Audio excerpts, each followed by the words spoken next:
ได้นะเอาไว้เถอะโอ้ตกใจเลยเฮ้ยจะว่ามีเด็กน้อยแล้วของใครวะเนี่ยเราเพิ่นหิมมันแบบเด็กน้อยให้โอ้ข่อยเล่นเฮ้ยมืนมาย่า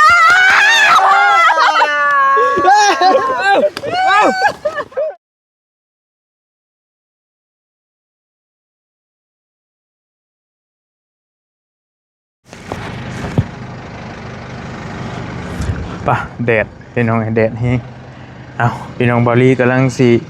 เดินทางเข้าไปหาทั้งน้องน้อยเพิ่นเนาะพี่น้องเนาะถือว่าเป็นอีกคลิปหนึ่งที่บอลลี่ตื่นเต้นแฮงเนาะพี่น้องเนาะตื่นเต้นก่อนแหละเนาะกราบทักทายสบายดีเด้อพี่น้องเด้อพอดีมื้อนี้พี่น้องกับบอลลี่เบิกจักสิเริ่มต้นว่าได้ใดบอลลี่มีมีเซอร์ไพรส์ใหญ่มีเซอร์ไพรส์ใหญ่สิไปเซอร์ไพรส์ทางน้องน้อยอีกเทื่อนึงเนาะหลังจากที่มื้อนั้นบอลลี่มามอบรถจักรให้เพิ่นแล้วก็ต่อมาตื่นมาอีกมื้อนึงคือมื้อนี้บอลลี่ก็ได้รับข่าวดีจากผู้ใหญ่ใจดีผู้เก่าเนาะท่านเก่าท่านเดิมที่เพิ่นซื้อรถจักรให้น้องน้อยนั่นแหละเพิ่นให้บอลลี่เอาเงินจำนวน65ล้านกีบหรือว่าเกือบแสนบาทพุ่นน่ะพี่น้องเกือบแสนเอามาเซอร์ไพรส์น้องน้อยเนาะพี่น้องเนาะมาสร้างเฮือนสร้างซ่านให้เพิ่นพี่น้องเอ้ยเดี๋ยวบอลลี่สิหาวิธีสิเฮ็ดเซอร์ไพรส์เพิ่นเนาะเดี๋ยวสิเดี๋ยวสิวางแผนก่อนเพราะว่านัดกับน้องๆเพิ่นไว้แล้วเบิ่งรถก็หลายแฮงนะพี่น้องเอ้ยเนาะเบิ่งรถก็มาสิส่งบอกบาวต้าบาวนิวคร่าวๆแล้วน้องต้ากับน้องนิวกำลังอยู่หาดูน้องน้อยอยู่น้ำน้องน้อยหั่นแหละเดี๋ยวบอลลี่สิวางแผนเนาะสิเซอร์ไพรส์เพิ่นนำกันได้จักสิเฮ็ดแนวใดเบิ่งก่อนอาจจะเอาไปไว้อยู่ป่าบ่หรือจังได๋เดี๋ยวเบิ่งตัวจริงก่อนพี่น้องเอ้ยเนาะเพราะว่าน้องน้อยนี่พอสิว่าบุญมีละเพราะว่ามื้อก่อนน่ะเพิ่นก็ได้รถเด้แล้วมื้อนี้สิได้เงินอีก60กว่าล้านถ้าจะมาสร้างเฮือนจะว่าเกือบแล้วนะพี่น้องบอลลี่เบิ่งทรง60ปลายล้านแล้วก็เทพื้นนี่น่าจะพอได้นะแต่ว่าก็เบิ่งตัวจริงก็สิอาจจะให้น้องนิวนี่เบิ่งก่อนเด้อเพิ่นเอารถใหม่เพิ่นมาบ่โอเคอาจจะให้น้องนิวนี่พาไปซื้อเครื่องพาไปซื้อหยังก็ย่านแหละอยู่ห้านค้าขับรถใหม่เพิ่นไปหั่นนะขับรถใหม่เพิ่นไปเลย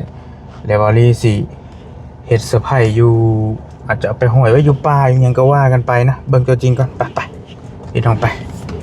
เดี๋ยวเพิ่นเอารถใหม่เพิ่นมาอยู่ติหน่อยนี่เอามาอยู่ไปแน่มาอยู่ไสล่ะ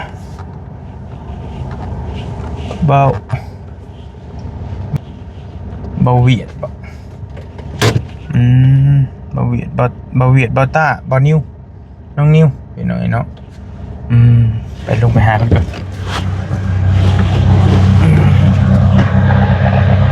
โอ้รถดุดกระทึกอยู่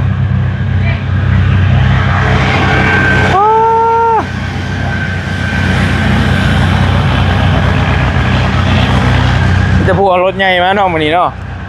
ได้น้อยไปใช้ฮะน้อยไปใช้ก่อนเพิ่นไปซื้อแจวใช้เป็นห้านจะหึงแล้วบ่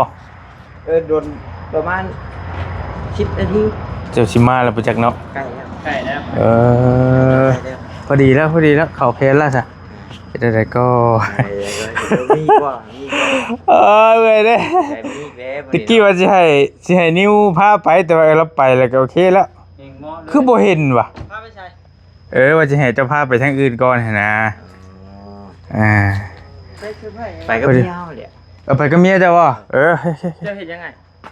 มียังพอดีมีเอ้ยเพิ่นฝากเงินมาให้สร้างบ้านนี่แหละและสิเซอร์ไพรส์น้องเพิ่นน่ะนะเท่าไหร่65ล้านโอ้ใช่ชื่อรถนะบ่ใจลายเด้อก็นั่นแหละจังว่ามีเซอร์ไพรส์ใหญ่อีกส่งบอกน้องๆเพิ่นเลยเรียบร้อยเลยใช่มั้ยฮะไปได้มาได้ใช่ไปเฮ็ดได้ก็ว่าจะไปป้าเงินอยู่น่ะบ่เด้เจ้ด้วยบ่อย่าเอาไปห้อยไว้ป้าไว้หยังพุ่นน่ะโอ้ นึกว่าใช้จานรถ ห้อยใช้ถ้วย ก็ไปหาเลี้ยงก็เลี้ยงกล้วยว่าโอ้ย บ่นี่นะเฮาก็ห้อยแถวใกล้นี่นะ ค่ มองเฮาเห็นนี่นะ หอยไปกระท่อมน้อยได้เนาะคอยไปลูก มันยังตรงเลงอยู่ดิ เออ ไปได้จะหน่อยมาได้เฮ้ยเบิ่งมีน่าใส่บ่มีน่าใส่บ่เบิ่งก่อนเด้อโอ้ยหามาดูหามาเบิ่งดู อย่างนั้นแหละ เดี๋ยวใดก็หาในผู้หนึงไปเบิ่งไปเบิ่งต้นทางให้นี่ ยันมาไปใจสินะ ถึงอยู่ดอกเข้าบ้านทำเจียวเนาะ เข้าบ้านพุ่นบ่แต่ว่าผ่านมากินนี่ก็บ่ได้เฮ็ดอยู่หันค่าน่ะ อยู่ในบ้านพุ่นแหล้วเงาจะตาจะเพิ่ม คันว่าเข้าบ้านพุ่นเลยก็แล้วไปซะนะเห็นบ่บ่เห็นละมาซะเดี๋ยวบริสิเอาใส่นี่เลยนะนี่เป็นไม้กล่องไม้กล่องไม้ ออกก่อนบ่ บ่เอาใส่ค่าไม้นี่แหละเฮ็ดแบบงงๆเลยนะห่วยใช้น้ำกันนี่แหละไว้ตรงเลงใช้บ่เงิน60ล้านมาเบิ่งก็บ่เคยเห็นเที่ยอยากจับเบิ่งนี้เนาะ เอาหาได้แต่น้อยนี่เดี๋ยวพี่มาฟังพี่มาฟังพี่มาฟัง กำลังว่าสิอันเรื่องสร้างเรื่องเชิงว่ะ กำลังคุยกันอยู่บ่เดี๋ยว จับเอาบุญมันนี่ เดี๋ยว แต่งกันเนาะอีก เดี๋ยวสิโหใช่บ่อันบ่ได้คนออกมาเบิดย่านถือลายอะไรก็ได้ เอาแล้ว เอาไว้ในพุ่นแล้วไว้ในบัญชีพุ่นแล้วนี่สิเอาไปมอบให้กับเจ้าแต่ว่าก็แต่เฮาจักจำนวนมันแหละนะเอาซ้ำนี่ก็ได้แล้ว เอาเด้อบ่ตาเด้อตัวเด็ดตัวดี ผู้จะพอเลยว่าเขาปรารถนาได้เงินเราอ่ะเนาะ ตึงคิดตึงคิวนี่ เล เลย ย ให้แล้ว9,000 ไปหาท่านน้อยละบาท เดี๋ยวได้ก็ว่าก็ตั้งแต่เพิ่นมาก่อนได้ ชาวล้านบ่ชาวล้านเฮ้ยยังได้นี่คือฉันคือเส้นใช่ดิ สั่นก่อนเจ้าของเลยใช่เลยก็ เนาะ เกือบเซนนั่นแหละยังน้อยนึงเดี๋ยวได้ก็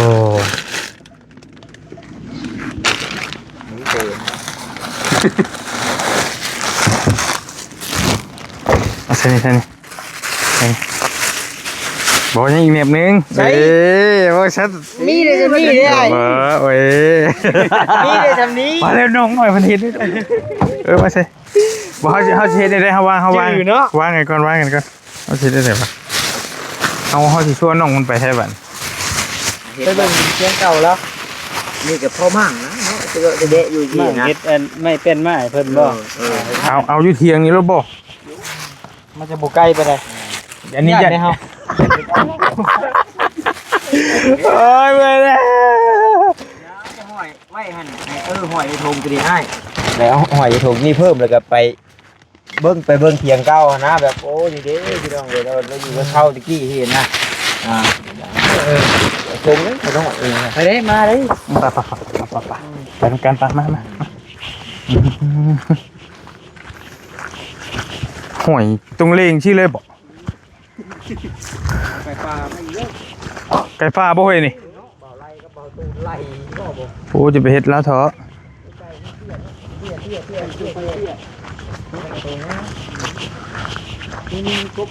ฮะ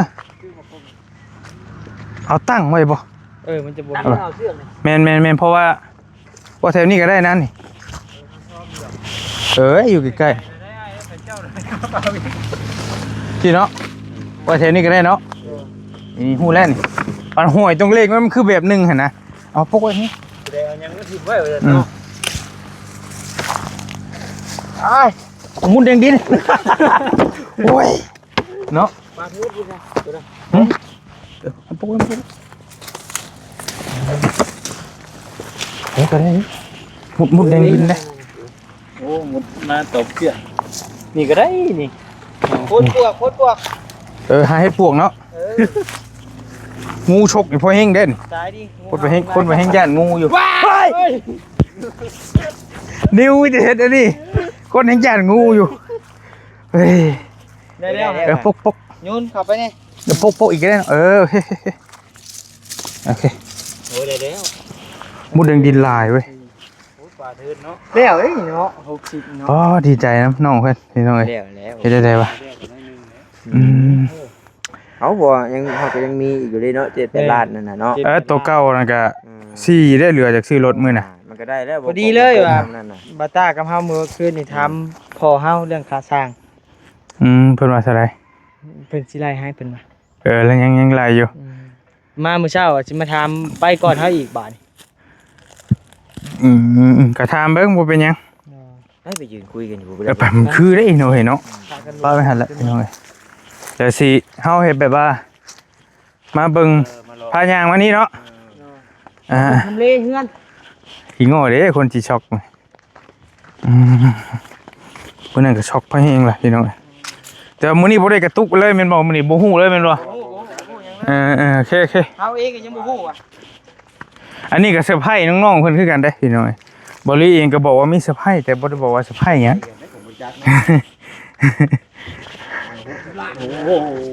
บ่เกือบดีได้กระตุยเราแม่นี่ ให้ไปขี่สิอ้อมไปลิฟต์ เอาไปนี่กันมีผู้หนึงไปก็ได้ไปน้อยเพียกันที่ห้องสินะเดี๋ยวแล่นไปเบิ่งนึกออกแล้วโอ้ยเพียงถูกจังไปบ่ทิ่มไว้สินะเฮาก็ มื้อนั้นเห็นชิ้นดิ มื้อนั้นเห็นชิ้นมื้อนี้เห็น เฮาก็คุยกันแบบเนียนๆก่อนหั่นนะมีหยังบัด ทุกเดือนรับก็ซอยจ้า เนาะพุ่งบานอีกแล้ว ไปนะปะนั่งใส่ก่อนนะปะ แล้วมากินข้าวถ่ายก็ได้ใช่ไหมมาเห็ดแบบเนียนๆหั่นแหละแล้วก็น้องนี่บอกว่าไปหั่นไปก็ได้นะไปก็ได้ย่างไปตัวเป็นขี่รถไหม้เพื่อนหั่นเหรอวะไปโดนได้ว่าจะสิเป็นนั่นห้างค่าได้ว่า เพิ่งเติบแล้วเนาะใครซื้อลาบซื้อก้อยมา บอต้า เข้า มีบ่บอต้า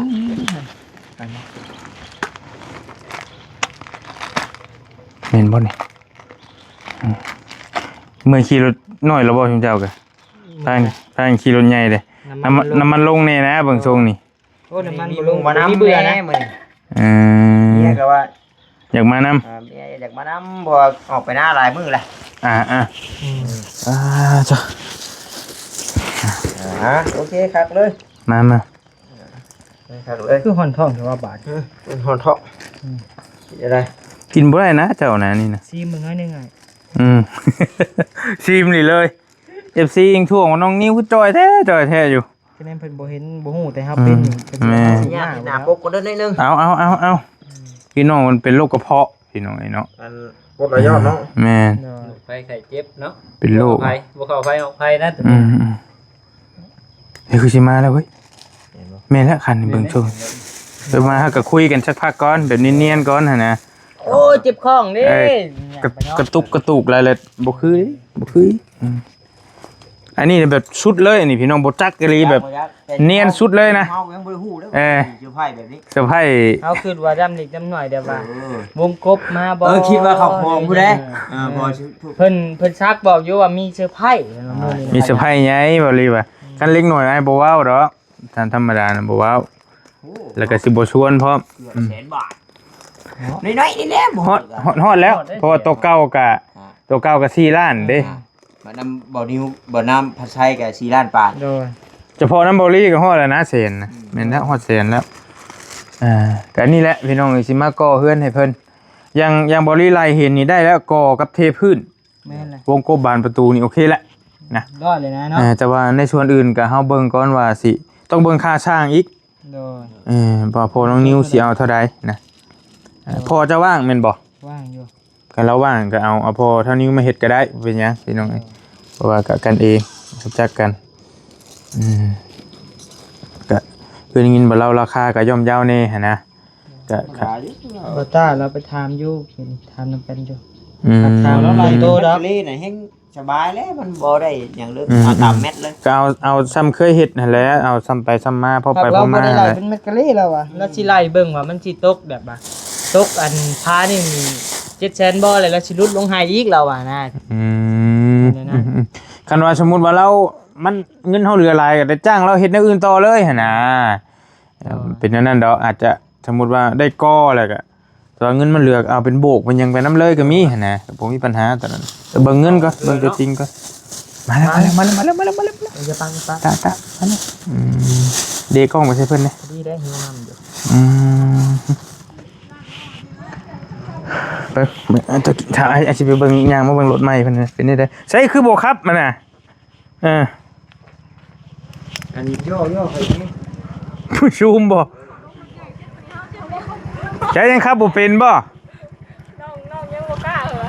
เอ้ย อ้ายน้องบ่นี่เด้ คนรถจะพร้อมยามแล้วแน่นั่นบ่อันนี้มาต้อนรับอ้ายนะ พอไปหาตามเพื่อนคนเพื่อนนั่น ไปหาตามอยู่เพื่อนคนนี่มาอวดอีกได้ ไปหาคอไป ว่า แม่สาวโม ขอ ใส่น้ำไหมล่ะ น้ำแล้วนี่เรียบร้อยแท้ป่ะนี่ว่ะน็อกมือแท้ป่ะ ผูกนี่แล้วเนาะผูกคอต่อแขนเรียบร้อยแล้วเนาะ โดนว่า ใช่ ใช้กันไพ่ผูกแขนมาหมั่นไอรี่ได้ไหม โอ้ยได้แล้วนะผูกแล้วอะไรก็แล้วมีปัญหาจบเลยก็จบแหละ แกอยู่ในรถแล้ว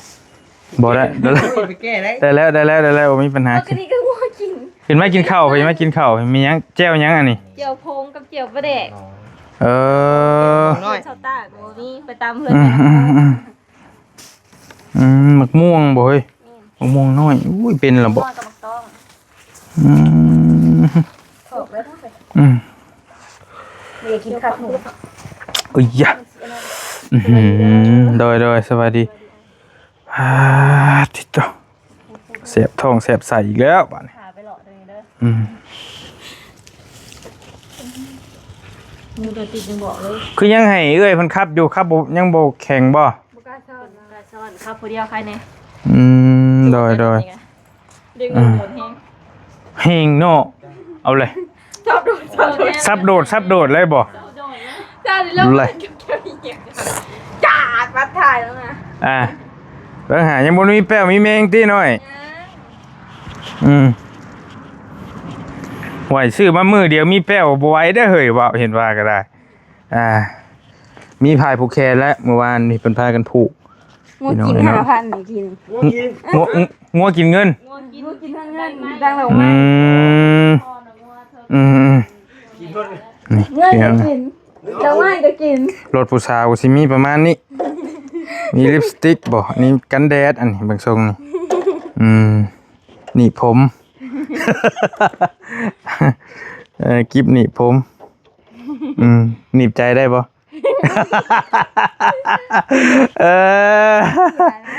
อย่านะล่างแล้วบ่ยังแต่มันก็ยังเหลื่อมเดี๋ยวเวลาผ่านไปเดือนหนึ่งเด้อพี่น้องจื้อเด้อมือซื่อผ่านไปประมาณเดือนหนึ่งมันสิออกมาเป็นแบบใดเนาะมันสิออกมาประมาณใดก็ถือว่าโอเคละมีแต่อย่าลืมเด้อ15มื้อเด้อล่ะเด้อ15มื้อแล้วจังค่อยว่ากันไปเปลี่ยนน้ำมันเครื่องมันยังบ่สีล่างอยู่บ่นี่ฮะโอ้ก็แล้วจังล่างก็ได้บ่เป็นหยัง ถ้ายุ่มบ่มีขี้ต้ม แต่ว่าข้อดีมันคือมันเป็นล้อแม็กถ้าล้อนิ้วแบบบ่ผ่านมันสิกินมันขี้เมียงไว้แม่ขี้เมียงกินไว้แป๊บเดียวเนาะยังขี่ไปฮอดไสแหละขี่ผู้เดียวนะขี่ผู้เดียว49กิโลแล้วไปหน้าแล้วก็ไปเติมน้ำมันอยู่ปั๊มไปดงเห็นผู้บอสนี่ อ๋อปั๊มนี่บ่เพราะว่านี่31มื้อนี่49นี่บอกไปเลยตัวเฮาไป10 20ลักเลยได้นี่ได้ตัวเลย20ลักแล้วเนาะอลีแม่นว่ะ รถมือหนึ่งหาก็ได้49ลักผ่านมามือหนึ่งเนาะมือ2มื้อนี่เด้เขาขี่มาน่ะลักเดียวมาฮอดนี่นะเอาวันนี้เราออกหน้าเด้แม่นออกหน้าไปเติมน้ำมันกันอยู่กลับบ้านเติมน้ำมันอยู่ไสปั๊มเติมอยู่บ้าน40ปลายพันน้อยเดียวนะคักสัตว์บ่สัตว์เนาะยังบ่ได้ขี่ไกลเลยพี่น้องบ่รีก็ได้ไปเบรกรถเขาจะหัวอีลงมาที่กระโดดลงมาอีก แม่เห็นได้ไดแม่ฮู้แม่ฮู้แม่เป็นได้ไดทำบิด ดีใจ ให้บ่ บอก บ่ให้บ่มันแบบว่ามันบ่ได้ฟีลเด้ มันมัดคืนเลยเด้ มันบ่ได้ฟีลเลยไปบอก ว่าน้องน้อยให้กอดก็พอฮู้ว่าดอกอ่ะ หาสะติมันบ่ได้ฟีลเอาเรียบร้อยแล้วให้เป็นรถค่ำรถคูณพี่น้องเนาะแต่ว่าเพอไปจอดได้เล็กน้อยเฮ็ดเรียบร้อยแล้วนี่ 5,000 นี่กะ มากินนี่ยังง่วงกินรถ เจ้าบ่ได้เอาบ่ได้อยู่เด้นี่หาก็ได้สิฮอด50ลักโอ้น้ำมันเต็มถังเว้ย เติม100,000 โอ้โอเคไปกินข้าว เอาเลยกินนะ ไปนั่งน้ำการไปบอกกินก็ได้ค่ะ นี่อยู่แท้บัด กินแบบซี่อ่ะ นั่งกินมานั่งใกล้นิ้วพี่น้อย กินแบบซี่อ่ะ ฮะนั่งลงน้องกินข้าวน้ำกันไอ้ซื้ออันนี้มาอยู่ไวตามิวนึกว่าอยู่3ได้นึกว่ามีนิ้วมีน้อยแล้วก็น้องต้าบ่ได้คิดว่าสิ ได้ น้องๆเพิ่นสิมานํ เอาก่อนเลยนะ เอาขนม เห็นไหมก็ดีไปเลยเอาขนมมา กินน้ำกันให้แล้วปั่นกันกิน ปากรอแล้วทุกคน เด้อ กินน้ำกัน ปกติก็ให้ออกหน้าค่ะเราพูดกินละมาเลยได้เหรอ ปกติกับคณะคุณดา เอาไว้นี่แหละ เข้ามา มากินกิน มา กินข้าวแล้วก็มาได้เฮ้ยก็อีหลีได้ นั่งก้อนแหละ ไว้ก่อนตั้งกล้องไว้ก่อน กินเลยแท้ไม่หยั่งกว่า นี่คนวายกัดหมดแล้วกินส้มนี่จ้ะนะ ได้ยินบ่เสียงมันเคยได้ยินเสียงมันบ่หนูวายคันมันกระบกคือ เมื่อไงได้ไป ขอปรุงกับชื่อมากกับหาเมื่อ อัน ก่อน นั้นฮาเนี่ยกวกไว้เดี๋ยวก่อนนี่เขาเจ้าก็เอาก็เบิ้งเนี่ยขนาดซื้อเขาทำยานะ อันนี้ชื่อมามือแล้วก็เมื่อ มั จะ น มั หาน ว่า 70,000เลยนะ70,000ยังบ่ได้เป็นนัวเกลือกับเพชรครับมันบ่มีตัวหายคายมันต้องไปซื้อเป็นทงมันหมดไว้ อันนี้กระแจงม่วงบ่ นี่ คือหลายแก้วเถอะ นี่คือกัน เดี๋ยว เนาะ พี่อ่ะ เอามาต้องเลย พี่ แซ่บเลย ต้องพูดหมดต้อง จำเบิ้ง บ่เข้ากันเต้เห็นว่ากันเลยเช็คก่อน มาพี่น้องมากินส้มกินแซวน้ำกัน ตัวนี้น้องน้อยก้อยตัวนี้หอยตาม ไอ้กินเจ็บตัวนึงว่าแซ่บบ่แซ่บว่าแซ่บว่า อันนี้เข้มไปยาแซ่บไปตาม นี่อันนี้คือสามี ผมจากการถอกอันเกลือลงแล้ว ต้อง หมดเกลือเขาบ่ได้ซื้อเลยเขาจะ จ้อยแห้งนี่นิ้วเนาะ อุ้ยเป็น ว่าผู้นี้จ้อยแล้วยัง กลัวป่ะ นัก เป็นแซ่บเลย นัก จัง แห้ง เจ้า ปุ๊บ หมอก็สิเบิ่งว่าเจ้าตะกี้เพิ่นเป็นกระโตเนาะวันนี้เดียวแหละเฮาก็คือว่าตื่นตา มันตกใจนะ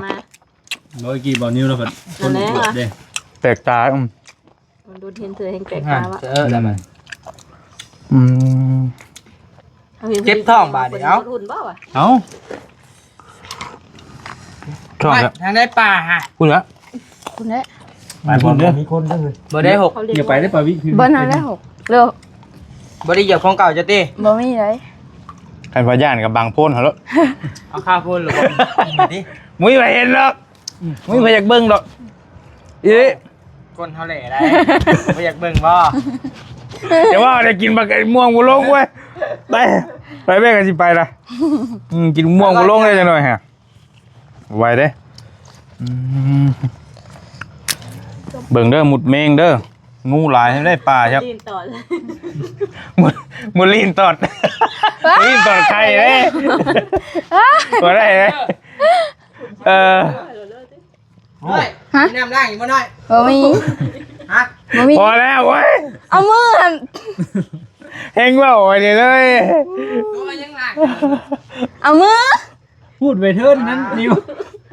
ทักงานไว้เลย อุ้ยบ่ ระวังกันแม่งกันมุลีนเด้อ ลืมตายฮูบลงให้น้องน้อยบ่ได้เด้อ คู่ป่าเพิ่นแต่นี่ดอกคู่ปั๊บเพิ่นเบิ่ง จอยเขาก็แซว ซอยจ้ำกะ ถึงมาต่อเด้อ น้องน้อยไปเจอละเอาเหาะคืออันเห็นสินแม่น้องน้อยมื้อนั้นเด้ อ่า มื้อนั้น ใครเอามาปู ต้ นี่ อง วะ ขึ้นใหญ่เลย น้อยๆมัน ต้องเนา อ๋อมันถึงน้ำเฮ้ยเห็นยังล่ะ เสียมกูไม่ได้เอา อูเสียมกะมีเป็นไปนั่นเนาะอันนี้ ถุงมาเลยนะ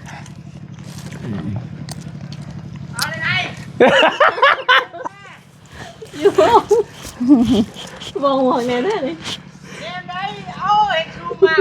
นั่งแม่นั่งเลย เบิ่งแน่ไผมาเรียกง่วงหลังนั่น ไปยังไง โอ้สัง เมียงเลย จะปั๊มไม่ได้ เฮ้ยพ่อจบดีเดียวน้อยอย่าเผาน้อยไปกันไปเบิ่งกันไปเดี๋ยวหาเลยเดี๋ยวยังไงนะ ลงยังไง หัวตกใจเลยเดี๋ยว โอ้เลือด น้อย เลือดออก หาดิ โอ้ยอยากให้มาเป่ามือให้นี่ เสียง เว้ยเดี๋ยวใช่ไหมยัง แย่ดิไผมาอันเอาไว้เนี่ย โอ้ตกใจเลย เดี๋ยวจะว่ามีเด็กน้อยแล้วของไผวะเนี่ยเราเพิ่นหิบมันแบบเด็กน้อยให้ โอ้ข่อยละแลน เฮ้ยคือกล่องไม้เว้ย กลับมือ ของเฮาไปจังไอ แห่งจมมันจะมีเสื้อผ้าอยู่ดิ เดี๋ยว จับ ไปเมื่อย เฮ้ยกล่องไม้นี่ จับเบิ่งหน่อยทีนตัวแล้ว ไพ่จิจับคนแรกเอาจบดีได้ น้องน้อยได้โอ้มึงดูหน่อย บ่เดียว เอ้า โอ้เจ็บเว้ย คือว่าไปท่าย พ่อทำไออันพ่อ จังว่าบ่ได้มีบ่ยังบ่ได้ออกบ่ เป่าก่อน ยังแหละ เป่าก่อน ไปแก้ เป่าให้ก่อนเว้ย พูดหน้าเทินอย่างนี้เลย โอ้เช้าได้ไหน บ่เดี๋ยวเนี่ยได้บาทนี่เจ้าไปนะก่อนบ่ไปเข้าห้องน้ำก่อนบ่ เช้าแล้ว โอ้ เห็นน่ะเศร้าแล้วบ่ โอ้ก้อย บ่ห้องนางโคตรเกือบออกกินนี่ยุ่มไว้ เฮ้ยจบดีได้เดี๋ยวทินไพ่แถวนี้ ทินห้อง อ่า ยังไม่น่าจับแม่ ถ้าเบิ้งเอา มีชื่อพี่ยักษ์ ยังวะเฮ้ยย่า โอ้ยดูบาดนี่เอาคืนแล้วบาดนี่ เดี๋ยวเจ้ายี่ยังล่ะ กล่องไม้ของไผ่ดี จะเข้าไป โอ้ย เขาก็มีแหละช่องงาน เจ้ามีหรือเปล่า ยัง อ้าว ข้าวก็มีเลย ฮะ เฮาได้ยังบ่มี เอาตัวเป็นยังตัว เจ้า ไม่ จะ ใช่ ไปเฮ็ดยูทูบบ่ อยู่เฮาบ่มีก็อยากมีกูแล้วกัน ตัวไม่ใช่ เจ้าจะเป็นเน็ตไอดอลบ่เอาอะไรกล้องไม้บ่ เด้อ เบิ่งจับใบเซ็ตมันขึ้นมาเบิ่งดูล่ะใบเซ็ตมันน่ะใบเซ็ตมันน่ะใบเซ็ตมันน่ะ มีบินเด้ เท่าไหร่แบบใดมีชื่อบ่ อย่าว่าต้องให้เขาจ่ายเงินหน่อย จ้า พอได้เปิดมันจ่ายพี่ยักษ์ เฮ้ยออกไปเป็ดปะเนาะยังดินช้ำ คือจะว่ามีมุด โอ้ยย่าน คือไปเป็นบ่ ไปติดเบิ่งนี่ เออมาคนเบิ่งอยู่นอกพี่นั่นหน่อยมือเล่นมุดเลย มีบ่ชื่อล่ะ บ่เห็นอยู่ไส โอ้ตกใจเลย พี่ทางพี่สื่อแต่ว่าฮู้ เดิงดอทเม็ดนังดอทเด็ดใช่ไหมแต่ว่ายังแบบจักเด้อบ่ ว้าว โอ้เจ็บเว้ย ปะถือออกมาถือมาเบิ่งดู ไปเข้าไปสิไหม หิวออกมา ไปแล้ว น้อยเลยหิวมา เร็ว หิวมาเป็นยังไอ้ถ่ายคลิปไว้อยู่บ่เป็นยัง ก้นคำเนาะ ไปได้ อาติจะรัก เบิ่ง โอ้ย นี่ความเผาน่ะมึงต้องยังไม่ดี โปดโพบ่ได้เตะไม่อยู่เลือดเตะยาวๆบ่จังหา นี่เนาะ ห่านไม่ได้นะ โอ้100 บาท โอ้ย 100 บาท โอ้ย บ่ไปห้อยไปยังกันเนาะ เออ บ่ไปห้อยค่ะห้อยอันตรายชุดแล้ว ตกใจเด้ เมื่อเห็นของแม่มื้อนี้เห็นของพ่อ ยังอีก แม่บ่น้องพ่อจะบ่นี่ แม่น ฮะมื้อนั้นของแม่ไปเฮียอยู่ดอน ย่านยุคขู่นี่ ยังวะ จักพ่อเถียงจังฮักวะ เอ้าเมื่อน่ะจักชินจักโชกจักชินจักเชื่อแล้วไปหาน้ำเอาอยู่ดอนผู้ โอ้ยไม่เลยเอาหาในบัตรนี่ไปเอามาเบิ่งโฮมพี่หน่อยปะมีหยังแบบได้อีนี่เฮ้ย เลิกเลย นิวตัวมาซ่อนไว้บ่นิวเห็นคือนะดิ แนวเอามาถ่ายเนาะมาถ่ายที บ่ได้ดิ เบิ่งไอ้เบิ่งใบมันก่อน กวดเบิ่งดูหน่อยกวดเบิ่ง บอกกล้ากดอ่ะ โอ้ย แต่เราคือมาค้นแท้ ห้องไปเถื่อมงยัดของมึงเช่นเลย นี่เด้ซื้อ ชื่อไผ เบาลี คือว่าบัวลี่บ่ บัวลี่ บัวลี สปปลาวแต่มันของอ้ายแล้วว่าดิ เอาแล้ว ให้เอาลงมาให้เอาลงมาแบบนี้ บัวลี่ ฮ่าสะพายเจ้าบ่ ข้างน้อยเสือไผ่บัวลี่ เจ้าไว้นี่บ่ เอาเขาพ้นชักซิดเลยเนี่ยจ้า โพสต์ศักดิ์สิทธิ์ กับบริวารร่องไม้อ้ายมันกัดสิเป็นปีเลยนี่แกแต่ไม้นี่แกก็อยากได้อยู่เพิ่นบอกได้อีหลีอีเรื่องไม้นี่อยากได้อยู่ ของงานกันกัน เอาให้ มันศักดิ์สิทธิ์บ่ แม่นพ้นชัก ไป ซิ ป้า ด ไว้ให้มันออกอีกเป็นยังจัก3-4 อันเนี่ย เจ้าคือบ่เสกให้มันผลิตเงินให้มันให้เดือนให้เจ้าแล้วแน่ ตัวน่ะเสกบ่ได้ตัวน่ะ บัดเจ้าเสกน้ำอ้ายเด้อ้ายยังจกให้ลองเสกเบิ่งอันนี้กะ 9,000 น้อย มี 9,000 จะลองเสกเบิ่งดู เสก เผื่อมันมีเงินอยู่ในนี่มันมีไม้เนาะนี่เนาะ มีไหม ลองเสกเบิ่ง ต้องมีแน่นอนฮะดาวขาดดาวเบิ่งนี่ เอาก็นั่งลงจะดี ลองเสกเบิ่งลองเสกเบิ่งลองเสก เบิ่งอ่ะตัวเศษเบิ่งอ่ะยังวิธีเสกบ่เบิ่งผ่าจานเศษให้นี่เบิ่ง เอาเนาะ กล้องเขาตำจังหน่อยก็ได้อย่าแบบมันเปิดเพราะโอเค ใช่ว่างผ่าจานเศษให้นี่ จานยังไงดิ อาจารย์นิวกำลังปลูก น้อยพอดีเลยทางหลังนะเอาเช็คเลยสั่นตัวน้ำได้ กันเทคนิคอาจารย์เอง โอเคโอเค ถ้าปุยหน้ามาก่อนกันจะมีคนเป็นลมแล้ว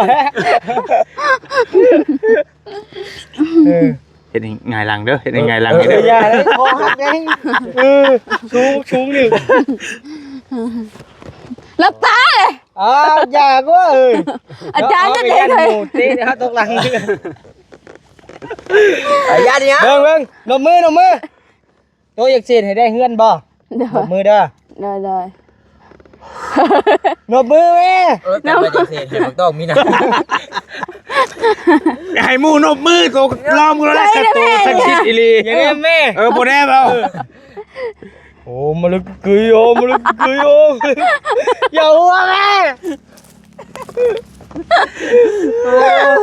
บ่มีไผ่นบแสดงว่าผู้นี้ใช้ได้อีกไปจักเบิ่งนบผู้เดียว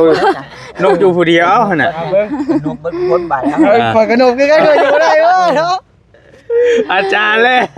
อาจารย์ดิว มากราบก้อน ดีแหละ กราบจะทงอีสานเพื่อนี่ เดี๋ยวให้ถามนี่บ่พาก่อนคันว่าเสกให้ไม่เจ้าบ่ใช่อยู่แล้วเจ้าบ่ได้เฮ็ด YouTube เด้ ถอย เจ้าจะให้มันมีหยังอยู่นี่จะให้มันมีหยัง บง ใจเจ้าหั่นนะคันว่ามันพลิดออกมาจะให้มันมีหยังอยู่นี่ จะให้มันมีเงินเฮ็ดเทือน จะให้มันมีเงินเฮ็ดเฮือน เด้อ มาฉา อยากได้เท่าไหร่ลองเบิ่งนิ้ว จะให้มันแล้วแต่บ่ฮู้เท่าใด จะให้มันแล้วเลย เด้อ มา อยากให้เฮือนแล้ว มาลึกกึยควายบักเทิงตบควาย เอาเสกกับแม่บ่ได้เชื่อได้ดิ เอาคนนี้ก็เป็นเจ้าแม่มาลีเด้ ล่างโต๊ะไปเลย มาเฮ้ยมาเอาหัวมาเฮ้ยเอาหัวมาโอ้เรื่อง ล่างโต๊ะ โอ้ยมาดิเอาเด้อ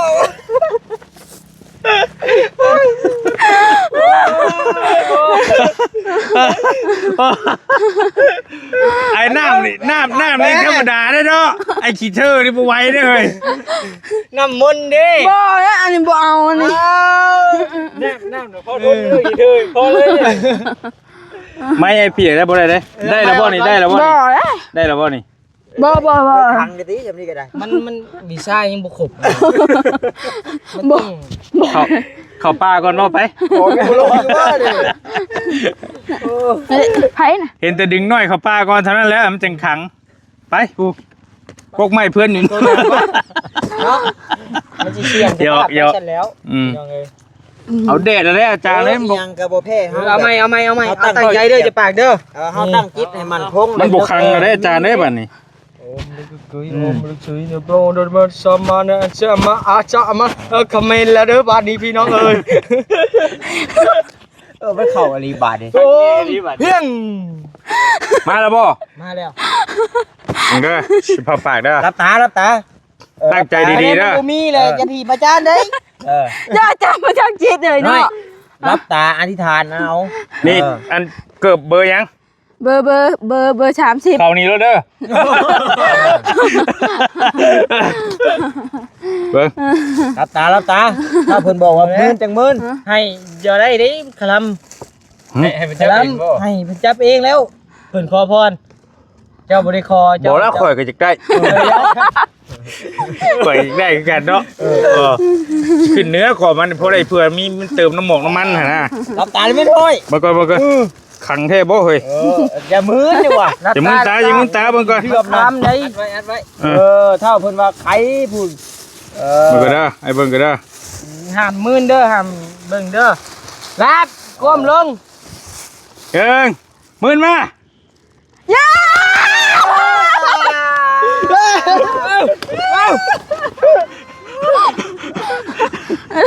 ทำไม โอ้ หลายเด้อเว้ย ขังอีหลีเว้ย ก้มกราบเฮ้ยน้อย หน่อยตัวคือพิเศษได้แต่ได้เงินแค่มื้อนี้เว้ย เฮ้ย ขาคายเด้อหน่อยเด้อจังได๋กะ เฮ้ยมากันเสกแล้วนี่ มาเข้าไปเจ้าคิว น้อย เสกได้ดิ แล้วมันจะเคือนเจ้านี่ บ่อยากเสือสายตา แต่ว่าเบิ่งสิเบิ่งเด้อ โอ้มึงคือ โอ้น้อยคะแนนบุญตัวมีนี่ มันสิต้นกว่านี้อ้าวมันยังเหลือ2ก้อนหน่อยเอ้ย ห่าน เฮ้ย แต่ว่าแดดได้ตอนนี้ปะ กระโหมอ่ะพี่โฮมพี่ไหม ไปได้เลยได้บาทนี่ บอกมาพี่มาพี่กันโอ้นิวบอกได้ ยังไงน่ะ อย่ามาเอากันนะอย่าใช่นี่ บอกแล้ว กองขนาดอาจารย์ผู้เสกละเสกเนาะผู้ชักกูนั่งชื่อๆเลยได้ โอ้พอเล่นดูได้แล้วบอกได้เลยนั่งลง น้ บ่ย่านนะชำนาญนี่นั่งลงจ้ะมันมาเหลือให้เด็ดไปเจ้าก็ได้เนาะเอาเด็ดก็เด็ดแล้วบ่เป็นยังจ้ะไม่กันยังคือเก่าเลยเฮ้ย ไม่มันเป็นไม่บ่ดีอ่ะของพระอาจารย์จ้ะ บ่ให้เบิ่งเฉยเบิ่งดูคือว่ามีแล้วเจ้าบ่เป็นบ่ เจ้าลืมเสกกับเจ้าโคไปจักย่านอยู่ย่านลืมเสกให้เจ้าของ มีราคาบ่เบิ่งนู่นหานิว 3,100 โอ้ประมาณ แต่ว่ารุ่นยังจะเป็นแพงคือเขาบ่แสนชื่อรุ่นเมื่อกี้น่ะก็เป็น อันนี้รุ่นเดิมเฮาได้นี่ โอ้ยมันรุ่นสูงกว่านี้ แต่ว่ามันมีหน้าจอเองสัมผัสเด้ คือของเฮาน่ะ10,000ปลาย แม่นแหละ ตัวนี้เอาให้นะ แต่ว่าตัวนี้ทนเท่าไดถ้าเคยใส่ รบได้น่ะ แม่นจับเบิ่ง อาจารย์มียังปักหลังว่าบัดนี้วะอันบางอย่าง ำวันนี้หักเลยนะสิโตกันสิโต เดี๋ยว มีบางอย่างเตรียมหลังว่าอาจารย์ ว้า ทำตัวนับคู่จังสิให้หน่อย นับเบิ่งดูหน่อย ผนับหลายให้เป็นแบบ สมควรแก่เวลาฟังดีๆเด้อไอ้สิเว้าให้ฟังเด้อ เลย เป็นของเฮานะผมไปถ่ายกัน พอดีมีเอื้อยใจดีเพิ่นฝากเงินมาซอยเฮ็ดเทือนให้เจ้าเด้อ เลย 65 ล้าน เด้อเอาสั้นแล้วสั้น แล้วเลย ดีใจน้ำเด้อน้องเด้อดีใจน้ำหลายๆเด้ออันนี้นะเงิน40 ล้านแต่ว่ายังอยู่น้ำอ้ายอีก25 ล้านเด้อเป็น65 ล้าน ครับกับอาจารย์กับด่วนๆเลย ดีใจป่ะ ดีใจเลยเนาะเอิญแล้วอะไร กะอ้ายบ่ฮู้ว่ามันสิได้ซำใดเด้อ โดย กะแต่ว่าตามอ้ายคาดคะเนเบิ่งนี่ก่อนี่แล้ว โดย เทพื้นนี่ได้อยู่ โดย ติดวงกบบานประตูโอเคนะก็ต้องเบิ่งค่าศอกค่าสร้างอีกว่าสิเท่าใดนะ โด แล้ว ย ก็ให้ยังถามพอน้องนิวอยู่ก็ว่ามันพอไปพอมาครับพอน้องนิวโอเคก็เอาพอน้องนิวมาเฮ็ดก็ได้ โดย บ่เป็นหยังพี่น้องเอ้ยเนาะว่าอีกอย่างก็น้องเพิ่นก็ เอาไปเที่ยวทางนี้ แม่นเที่ยวกันเองบางทีบอลลี่บ่อยู่ก็อาจจะประสานให้น้องนิวอันนั้นแล้วนี่แน่น้องมันขาดเกินหยังก็เฮามันคุยกันง่ายแน่ก็ได้คือกันเด้อ โดย บอลลี่ก็อาจมานี่บ่มานี่หลายทางไปพี่น้องอันนี้ก็สิเดินทางขึ้น ไปเซอร์ไพรส์กับเจ้าอยู่เหนือเพิ่นอีกนะนี่ก็มาเซอร์ไพรส์เจ้าก่อน โดย เอาดิ เงินกับประมาณ ขี้ที อาจารย์อาจารย์ อาจารย์ก็ เงื่อนกันแล้วท่านี่เงื่อนกันอาจารย์โหดไล่อาจารย์นี่เนาะ เฮ้ย อาจารย์ นี่เลยลิงอาจารย์ก็ อาจารย์นี่คุมโทรศัพท์บ่ได้นี่อาจารย์นี่พยาบาลแห้งอีก มีมีดมอกัน ยันแทงแล้ว ถึงแทง ยันแทงแล้ว อาจารย์นี่คุมโทรศัพท์บ่ได้เลย อาจารย์ ฟาดก่อนนะ อาจารย์เบิ่งจับเบิ่งแต่ว่าท่านจับก็จับเบิ่งสืบเอาท่านกันก็ให้น้องนิ้วยืนให้น้องน้อยก็ผู้ดีคอเลย บ่ดีใจนะไม่ดีเลยให้ คันมา ผู้ดีให้เป็นคันคอเลย บ่ได้เลย โอ้คักมาเฮาเด้อคนเอ้ย บ่ได้บดจุบขางวดรถติ โอ้ว่าลดได้เกือบครึ่งหนึ่งบ่ได้ครึ่งหนึ่งได้นี่ น้อยโบได้ปั่นบ่เฮ้ยเด็กใบ ขึ้นแล้วก็จังไป มันจะลืมเป็นหมูนะได้กินได้ยุ่งเอา ได้กินยูหมูสัตว์เฮ้ย งัว กล้วย ถัดหญ้าแล้ว งัวก็เกี่ยวก้อยกันข้างใน ถัดหญ้าก็ไม่เท่า กินงัวบ่ ไม่เท่าก็ว่าอีก ลอยลิคอกินงัวนั้นไม่เท่า เอาไม่เท่าได้ก็น้อยได้เป็นคน เบิ่งโล ว่า ดในคลิปเฮาน่ะพี่น้องเป็นหลักฐานให้เนี่ยบ่นิ้วนี่เด้อพี่น้อง อืม นี่ได้ อ้า กินแล้ว วหัวในตลาดได้จักโล2โลเนาะ แล้วจะบอก เอาเมื่อคืนเจอรีไปเอาเมื่อเพื่อน บ่ไปว่ากันยังว่ากันนี่ได้ว่าแบบใด เกี่ยวก้อยสัญญากันเลย แกอันแม่ เราสิขางัวให้ชูเรากินบ่ งัวในตลาดได้ บ่ได้ว่านะนี่วานนี่ แต่ว่าเฮาว่าจัก4-5โลว่าได้กินนี่ดอกที่ ก็ดีแล้วไอ้บ่สนับสนุนให้ขายอยู่แล้วไปซื้อในตลาดก็ได้ ไปซื้อเอาในตลาดก็ได้แต่ซื้อโลเดียวบ่ได้เฮ้ยบ่อิ่มได้บ่ได้เด้ บ่ยังหน่อยก็ต้องเฮาอยากกินแบบหมูเผา ห่านได้ บ่โธ่ลูกเคยก็จะกินของไม่เท่าหลายลิ เนาะไม่เท่ากันยังลูกเคยมาตำมาหาคู่มื้อ เอาลูกสาวเราไปแทนบ่ได้บ่ไปจำได้ บ่ เมื่อละ เมื่อก็เมื่อเสมอ บ่ได้มอบให้เลยเด้ ยังบ่มอบ ยังบ่ทันได้มอบได้ เมื่อแล้ว ให้กว่าได้หนังไอ้นี่เราอะไรนี่เนาะอันนี้ก็ไม่ขอคัดหน่อยนึงน้องไส้เพิ่นฝากน้องไส้กับลุงหนวดก็ฝากซื้ออยากได้ไหมว่าซั่นน้องไส้อยู่เหนือพุ่นละ 3,000 พี่น้องเอ้ยบอลลี่ก็เคยซื้อมาสำรองไว้อยู่แต่อาจารย์เพิ่นอยากได้แล้วให้อาจารย์ไปแล้วอาจารย์เล่าเพิ่นบ่มีของบอลลี่ก็นี่แหละถือยอมรับว่ามันทนได้ทนแห้งไหมนี่นะปีปลายรุ่นตั้งแต่รุ่นสเตลพุ่นบ่นี่นะเสียงมันก็โอเคนะบอลลี่ซื้อ5,000ปลายแต่เดี๋ยวตอนนี้มันลงแล้วออกใหม่ แจ้งเกิดเป็นชายคือของไอ้เตียงใช่กี่โมง แต่ยังมีอยู่ตอนนั้นก็ ยังบ่ได้ตุยอยู่เลยลอยลีว่ะ แต่ว่าอันนี้มันมีนี่ได้คือของน้องนิ้วนี่แล้วมันมีเคสเนาะมันมีอันน่ะเสือใส่อันนะนี่จะไปฝากกับเจ้าอันนี้แกบ่มีดอกก็เฮ็ดเซอร์ไพรส์เนาะสิมันยืนให้ง่ายๆเลยมันคือว่าง่ายโพดหั่นนะอยากให้มันมีสีสันนิดนึงเนาะมาเซอร์ไพรส์น้องละเพิ่นก็ประมาณนี้แหละเงินเอื้อยเพิ่นเอื้อยผู้เก่าเด้อเอื้อยผู้เพิ่นซื้อรถให้เจ้าหั่นแหละอ้ายก็โอ้ดีใจนำหลายๆเพิ่นหาก็ส่งมาวังนึงนี่แหละก็เลยว่าเอาเลนมาแต่ส่งบอกน้องต้าคร่าวๆแล้วแหละ ต้องบอกน้องตาน้องนิวว่ามื้อนี้มีเซอร์ไพรส์น้องน้อยเด้อมีเซอร์ไพรส์ใหญ่อยู่แต่ก็บ่ได้บอกหยัง บ่ฮู้ เฮาบ่ได้ฮู้หยัง มานี่ก็เพิ่นเซอร์ไพรส์เพิ่นอีกได้นี่ก็ได้ มื้อนั้นแต่เพิ่นเห็นน้องนิ้วลงมาในก็เบิ่งคลิปแนวมื้อน่ะ อืม เลยคาดคันนี้ได้อยู่มื้อน่ะ บอลลี่ก็บ่ได้เฮ็ดคลิปก่อนเด้กันเฮ็ดคลิปแบบว่าให้รุ่นเงินก้อนนี่ก็อาจจะมีแหน่หั่นนะแต่ว่าพาออกมาเลยยาว แม้กระ มา ทั่ง เลย ว่าตาเองยังบ่ฮู้ว่าบอลลี่สิมาเซอร์ไพรส์เงินเนี่ย บ่วงก่อวงกบ คิดว่าแบบเกี่ยวกับอย่างอื่นพุ่นสินะ สำนั้นเฮาบ่อยากเซอร์ไพรส์บ่ได้ธรรมดา ชื่อมาโลดเนาะ ซื้อมาเลยนะ อ๋อยังเหลยอีก2ก้อนเด้อ อืม ยังอีกสอง หน่อยตัวต้องให้ท่านเอาอกเอาใจเราได้ช่วงนี้นะในอีก2ก้อนได้ท่าน พอหอมแก้มก็หอมได้หอมแก้มบ่ลีนะ โอ้โยบ่ได้ได้บ้านแตกสะเลขาด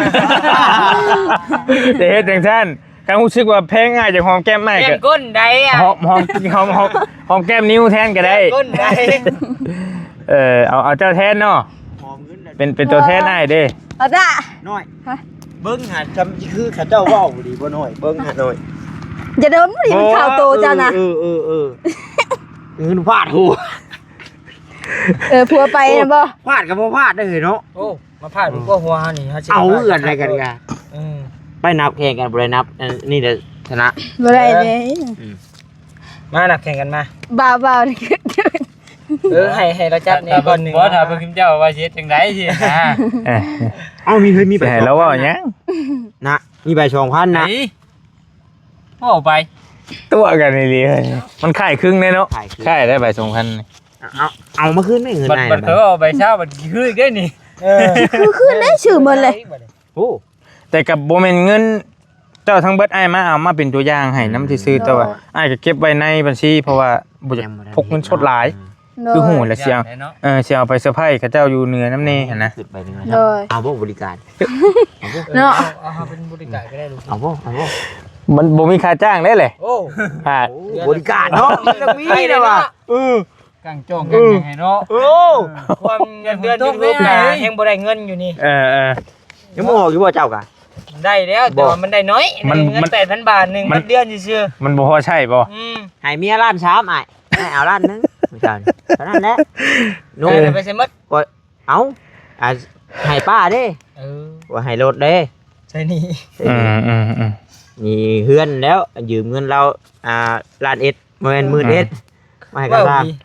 ยืมใช้หนี่รถนี่ก็วันที่5นี่เนาะ ยืม จะก่อนจักใด มีแต่ผู้อยากยืมจะเห็น ยืมก็เฮือนทันแล้วก็ ก็ จัง นี่ ยื เดี๋ยว ม เพิ่นจะว่าว่า บ่แล้วเงินจะแล้วเขาก็ยืมก็แล้วรถง่ายนะ มีแต่คนหักคนแพงเนาะ อันนี้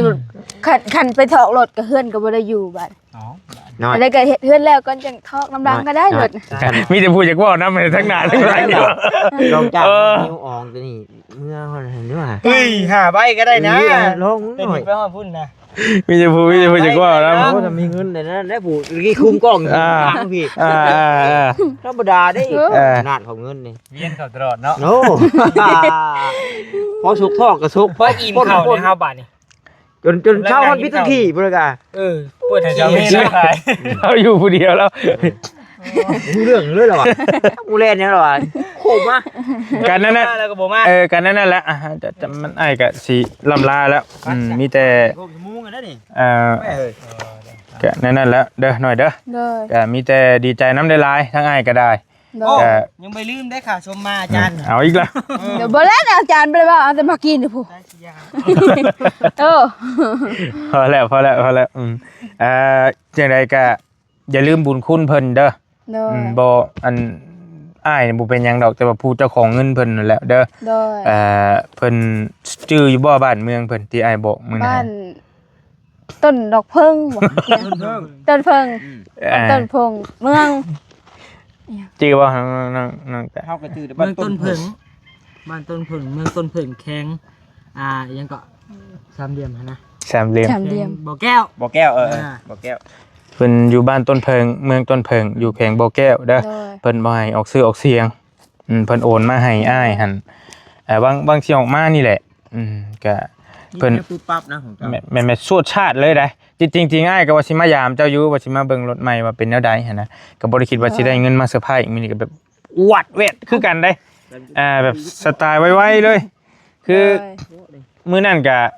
ออกมาแล้วก็สิค่ำเติบแล้วบ่ได้สิไปล้างรถมื้อสิ เฮ็ดเพาะ มื้อสิเอารถมาเซอร์ไพรส์น้องน้อยให้ก็ได้ โดย น้องนิวก็ว่าสิบ่ได้ออกใช่ได้มื้อนั้นก็บ่รีส่งหาว่ะ คิดว่าสิมื้อแล้วเฮาก็ ไปส่งไปเป็นหมู่แน่นะก็เลยว่านั่นแหละก็ดีใจนํบุญฮอดจอดถึงแล้วเด้อล่ะเด้ออย่างน้อยก็เงินที่อ้ายมีอยู่ตอนนี้หั่นมันตอนนี้60อันนี้65ล้านและเงินเหลือจากซื้อรถมื้อนั้น4ล้านเนาะ โดย เป็น69ล้าน โดย ก็ตีไป100,000 บาทพอดีเด้อเออ ตีไป100,000 บาทแล้วก็ โดย อ้ายสิคุยกับพ่อเท่านิ้วว่าเพิ่นสิพ่อมาเฮ็ดมื้อใดแต่ว่าก็ต้องถาอ้ายมาพุ่นแหละให้กลับมาแต่เหนือก่อนแหละสิแต่ว่าจะฮู้ราคาแล้วสิเอาเท่าใดขั้นตอนก่อนี่นะ อุ๊ยจนตื่น เด้อน้องขอบใจได้หลายเดี๋ยวสิย่างไปหานั่นแล้วเด้อล่ะเด้อแล้วก็มีจะคุยกับเราตัวก่อและน้องก่อนหรือว่าจะก่อกับเทพื้นก็ได้คุยลองเบิ่งก่อกับเทพื้นแล้วจังว่ากันนะขั้นตอนนั้นน่ะเหลือไว้ห้องนึงหั่นแหละคือเอิ้นบุญทวีหั่นแหละทางหน้าก่อขึ้นเบิดเลย ให้เป็น2ห้องเนาะ แม่นแหละสิปะไว้ทั้งใดทั้งเหนือบ่และแนวมันเนาะปะไว้พี่บ่หรือจังใดห้องว่างนี่นั่นล่ะ โดย ห้องว่างทางหน้านี่เจ้าสิก่อฟังพี่หรือก่อฟังพุทธ ไม่ห้ามบ่จัก แล้วอันนี้บอกก็ได้อันนี้บอกก็ได้ไปขึ้นน้องสายฟ้าอะไรแบบนั้นเลยทางหน้าปะไว้ว่างไว้ห้องนึงฮะนะ ป้าเบิ่งเดือนมาเดือนบ่มาเลยเนาะมันขึ้นพี่แล้วว่าเด้ ขึ้นพี่ที่ ขึ้นพี่เดี๋ยวลงพี่ ลงหน้าพุ่นนะได้หมดเลือกเอาเรื่องนะ นั่นแล้วขอบใจผู้ใหญ่ใจดีเพิ่นเด้อ โดย นกมือขึ้นผู้ใหญ่ใจดี คลิปมันนะ ได้โอเคผู้ใหญ่ใจดีอยู่บ้านต้นเพิง โดย เมืองต้นเพิงอยู่แขวงบ่อแก้วเด้อ โดย ว่ารถ ขอขอบมักขอบใจเอื้อยหลายๆเด้ออยู่บ้านต้นเพิง เมืองต้นเพิง เมืองต้นเพิง แขวงบ่อแก้ว บ่อแก้วก็ขอให้เอื้อยอยู่ดีมีแห้งความเจ็บบ่ให้ได้ความภัยบ่ให้มีปรารถนาสิ่งใดขอให้ได้สิ่งนั้นสมความมุ่งมั่นปรารถนาอย่าเจ็บอย่าจนลำเรื่อยๆเด้อเอ้ยเด้อสาธุ สาธุเอาเนาะกะเงินมาฮอดมาจอดมาถึงทางน้องเพิ่นละเด้อ โดย ทางบริเอามาแจ้งน้องเพิ่นแล้วแต่ว่าก็สิเก็บไว้คือเก่าบ่ได้ให้ดอกพี่น้อง โด เอ้ ย ยแกว่าเอามาให้รับรู้นํกันแล้วว่าเฮามีเงินซำนี้หันนะแล้วก็บ่รีว่างแล้วสิทยอยสร้างเครื่องมาให้น้องเพิ่นแล้วก็ดำเนินการได้เลยบัดนี้พี่น้องเนาะเรื่องก็เรื่องอย่างนี้เฮาบ่เป็นห่วงนำแล้วบัดนี้มีแต่เบิ่งตัวจริงก่อนว่าสิได้ซำใดเบิดเงินนี่ก็จังว่ากันเนาะได้ซำใดก็ซำนั้นแหละ โดย พี่น้องเนาะทั้งน้องเพิ่นนี่ก็แล้วก็จังสิได้มาขึ้นมานอนมาอยู่สบาย โด พี่น้อง ย บ่ต้องเที่ยวไปเที่ยวมารถก็มีแล้วเด้เนาะเอาอยู่ดีมีแฮงขอมกขอบใจหลายๆทางขออนุญาตเอื้อยกันแล้วกันเนาะเพิ่นอยู่บ้านต้นเพิงเมืองต้นเพิงบริก็ดีใจภูมิใจน้ำน้องเพิ่นนี่หลายถึงว่าบ่แม่นเงินบริเองก็ดีใจนำได้ยิ้มเปื่อยๆจังได๋บริอยู่เฮือนแบบว่าเฮาดีใจแฮงเพราะว่าเที่ยวมาหาน้องเพิ่นตลอดเลยก็อยากให้น้องเพิ่นได้นะพี่น้องเนาะคือกันกับรถกับล่างนี่แหละได้แล้วก็ดีใจนำหลายๆขอมกขอบใจแทนน้องน้อยเนาะให้อยู่ดีมีแฮงให้โชคให้มาเด้อที่ซอยน้องน้อยแล้วก็อีกหลายๆเคสเจ้าให้มาซ้ำนี้ก็ให้เงินไหลกลับคืนหาเจ้า100 เท่าพันเท่าผู้เด้อเด้ออยู่ดีมีแฮงเด้อสาธุไปเฮาขอโตวเดินทางก่อนบริก็สิขึ้นไปเซโปนต่อไปมีอีกหลายเคสอยู่ที่จะไปมอบเงินมอบทองให้เพิ่นทางนั้นกะสบายดีเด้อพี่น้องเด้อ